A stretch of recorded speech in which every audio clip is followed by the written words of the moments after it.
how are you? It is time for Witchy Wednesday again.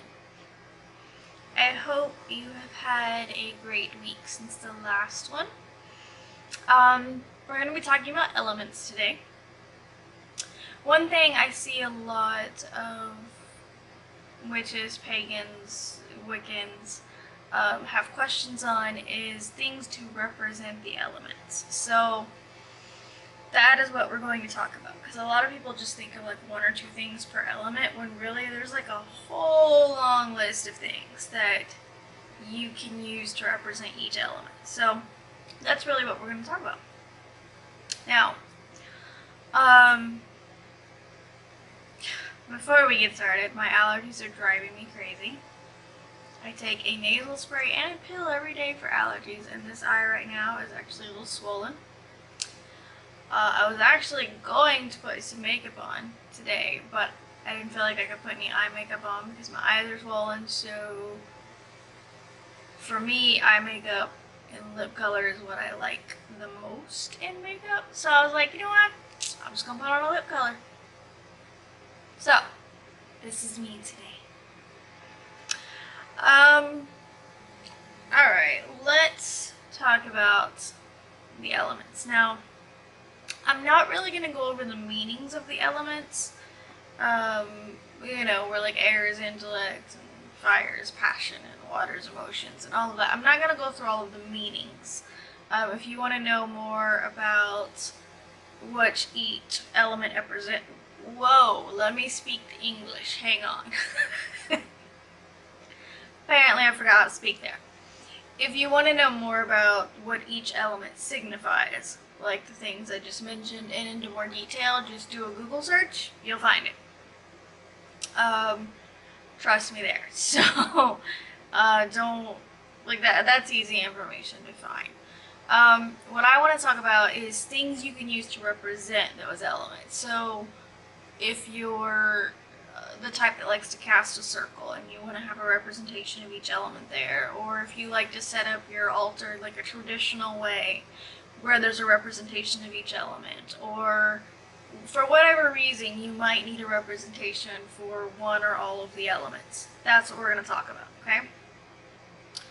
So most people think of some of the most obvious things, like for fire, a candle, for water, a chalice, things like that, but there's so much more. And I've seen people ask these questions before. This is what brought this up for me to do a video. I have actually seen people say, you know, I can't have candles, I don't buy candles because I can't burn them in my apartment, so what can I use to represent fire? Things like that. So that's why I wanted to do this. So let's start with air. Air is the direction east when we're looking at the directions for each element. The main color for air is yellow. So anything yellow. You could use anything yellow to represent air. You could use a yellow post-it note, okay? Anything yellow. You could just print out a picture that's yellow, or any stones that are yellow. We're going to talk specifically about some stones in a minute, but any stones that are yellow are going to work for air. You could use yellow flowers. You could use anything yellow, okay? Traditional tools that generally represent air are the asame, incense, which is what I usually use for air, the sword, and then music instruments. Music instruments tend to represent air because music is in the air, right? Another thing that can be used for air is a bell. You know, when you ring the bell, sound vibrations go through the air. So that's air. I personally tend to use incense to represent air because I love incense anyway. But you can use so much more than that. The sort of being associated with air are the sylphs. So if you have a representation of a sylph that you really like, maybe you found a picture online of a sylph, use that. You could use that to represent air. Every element has an archangel associated with it as well. So if you are into angels, the archangel for air is Raphael. So if you use some sort of representation of him, that could also represent your air. Stones and gemstones, anything yellow, so like topaz,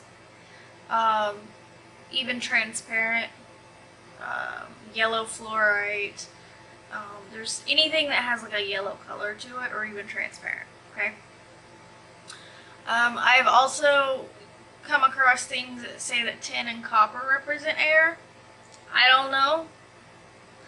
I'm gonna tell you for all of this stuff to go with what feels right to you.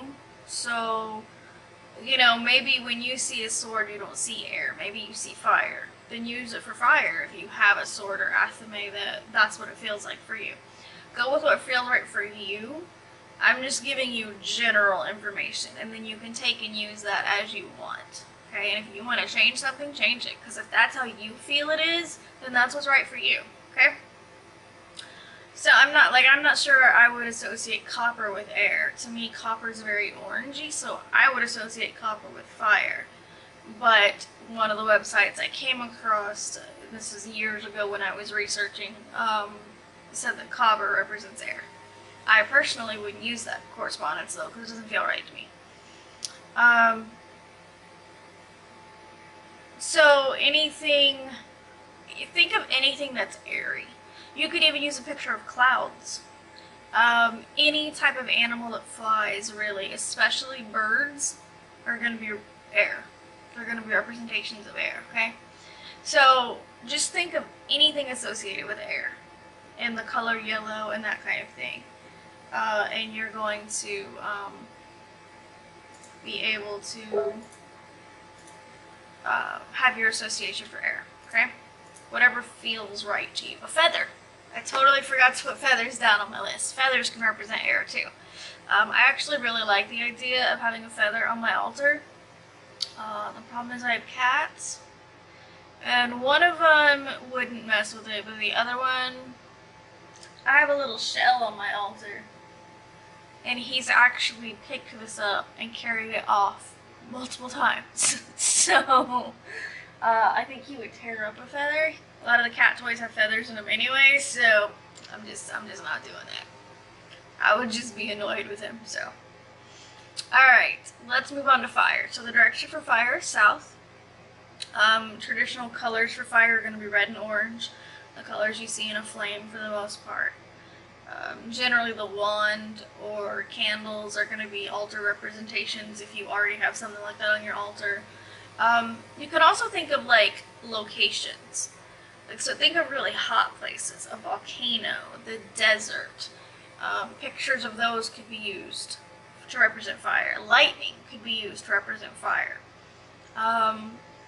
The creature associated with fire is generally salamanders, so you could use some sort of representation of salamanders.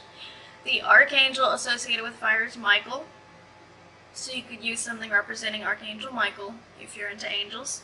Stones are going to be anything like red, orange, gold, so red jasper. And then anything volcanic too, so like obsidian is made that way, so obsidian could actually be a representation of fire. Rubies, anything red or orange, carnelian. I have my notes over here that I keep looking at. Anything gold, any gold stones. Like I have pyrite here. Pyrite can be used to represent fire. Do I have anything else around here? I don't have much representations of fire. I do tend to use a candle for fire, just because I like to have candles burning anyway. So that's what I tend to go with, but there's so many other things you could use, you know. Like I said, just anything, think of anything hot or fiery. So you could use peppers, like jalapeno peppers. That could represent fire for you. Any animals that are more, like you could actually use dragons if it was a fire-breathing dragon. You know, depending on what you feel about dragons, some people feel dragons can breathe more than fire. You know, some can breathe different things. So, like a fire-breathing dragon, though, could be a representation of fire. Any plants that have thorns. Cactuses. Or cacti, I believe. Is it cacti or cactuses? It's not a word I say often. But that could represent cinnamon. Cinnamon represents fire because you have enough cinnamon and it feels hot, right? Like cinnamon gum is hot. So just think of anything related to hot, fire, the sun. So a picture of the sun also could be your fire representation. Anything like that, okay? Be creative with it. If you can't have candles or you don't like candles or something like that, you're not limited to just candles, okay? Be creative with it. Water. So the direction for water is west. General color associated is going to be blue. The most typical things on altars associated with water are a chalice or a cauldron. I actually do have a chalice on my altar because I bought it a long time ago. I like it. It has a little pentagram and a crescent moon on it. So that's currently my representation for water. But I also showed you I also have a shell on my altar. And I actually like this as a representation for water better. I still have the chalice here because what else am I going to do with it? But I actually like using a shell better. So you could use a shell. You could use like kind of landscape type pictures like we were talking about with fire. It could be like a volcano or a desert. With water, any picture of water. So a lake, river, pond, stream, the ocean, whatever. Hang on.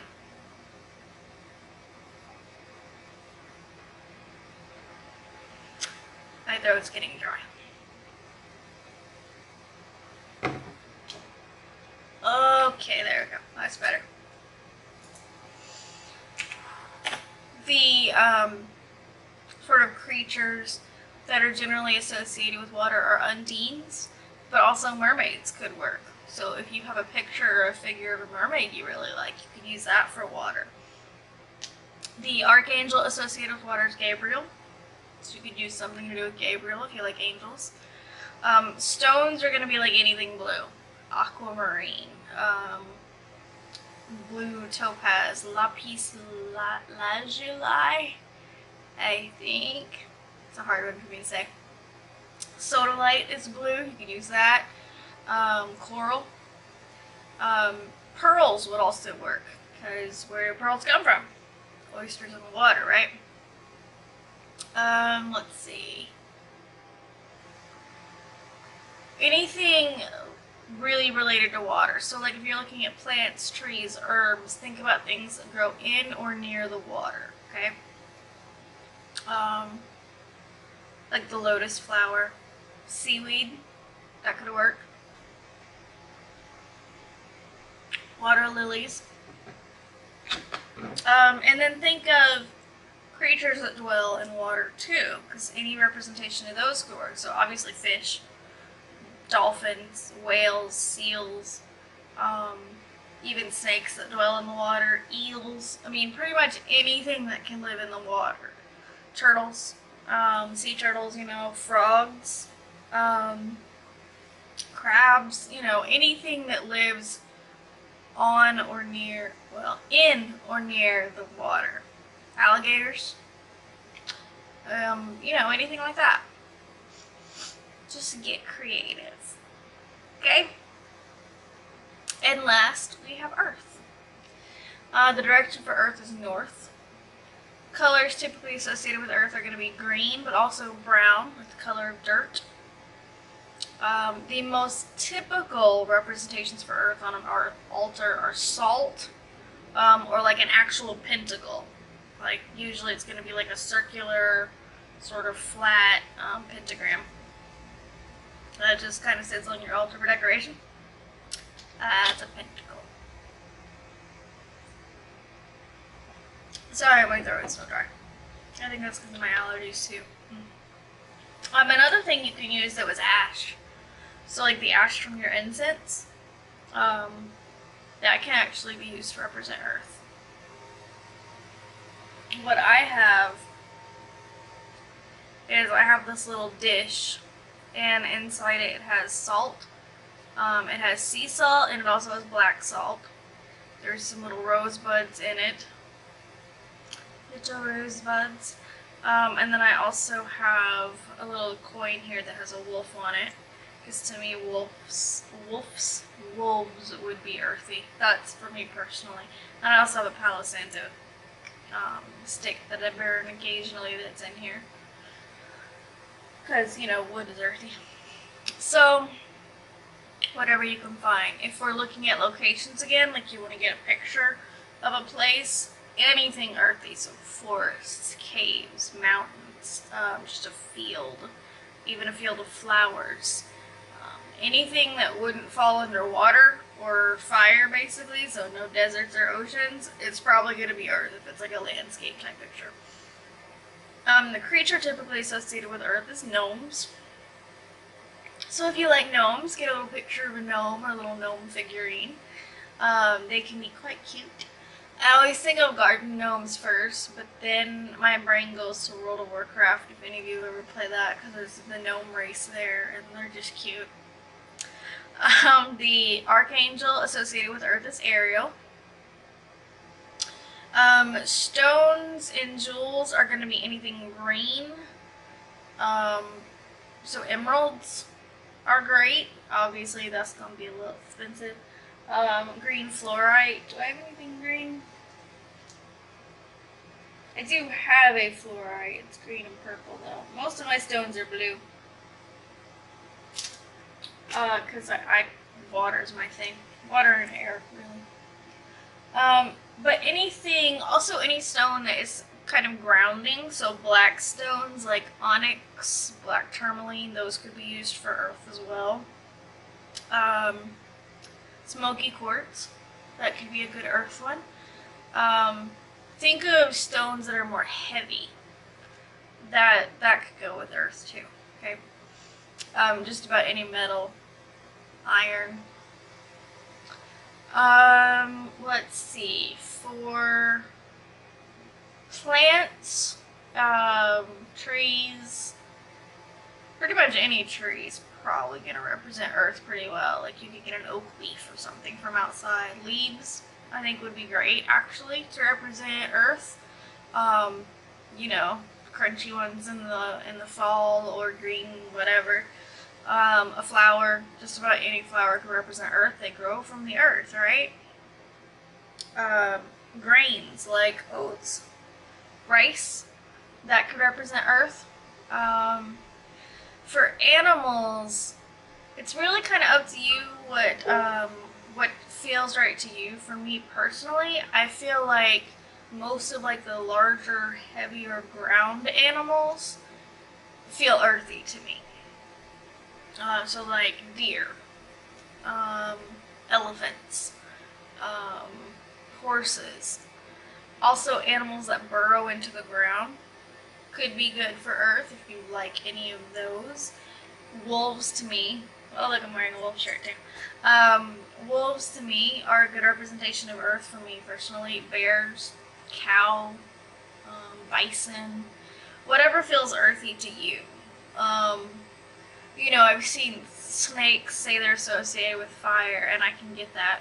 But if you feel like, you know what, I think snakes are more earth because they, you know, slither across the ground, right? Then go for it. Whatever feels right to you for your representations. So that's the biggest thing to keep in mind, and the main reason I wanted to do this video is I wanted to get you thinking beyond the basics. You don't have to have a candle for fire. You don't have to have salt for earth. You don't have to have a cup for water. You don't have to have incense for air. Think creatively. Anything related to those elements. The color, just post-it notes, right? Yellow post-it note for air and a blue post-it note for water, and you know, you could do that. You don't have to spend a lot of money either, is my other point. You know, for earth, most of the things you can go outside and find. A stick. You could use a stick. I mean, technically my Palo Santo is a stick. Pretty much any crystal can really represent earth. The best, well, I wouldn't use the word best. The clearest representations are probably going to be the ones we talked about, but really crystals come from the earth, so any of them could work. Alright, if you have any questions, feel free to leave them in the comments below. I hope you enjoyed this. Next week we're going to talk about releasing spells. So I hope you have a wonderful week. Thank you so much for joining me, and I'll see you in my next video. Bye.